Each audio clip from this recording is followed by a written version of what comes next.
How to redeem HH bonds. Hi guys, welcome to our channel. Let's begin. In this video, I will guide you how you can redeem your HH bonds. HH bonds were sold from 1980 through August 2004. It is no longer sold now.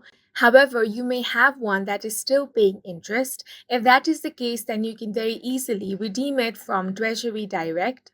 You can redeem HH bonds in cash at any time. All you have to do is get the FS Form 1522. You cannot cash part of an HH bond. The bond must be cashed for its full amount.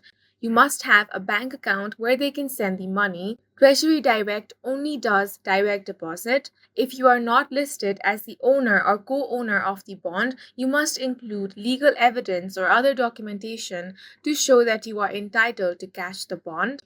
Once you get the form, you have to fill all the details such as description of bonds, then instructions for direct deposit payment. Now, you will have to include your signatures.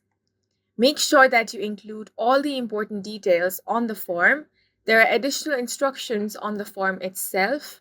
Once you fill out the form accurately, get your signature certified if necessary. Then send the bonds, the filled out and signed FS Form 1522 and any supporting documents to Treasury Retail Security Services. And that's it for this video. If you found it helpful, please make sure to hit the like button and subscribe for more videos like this.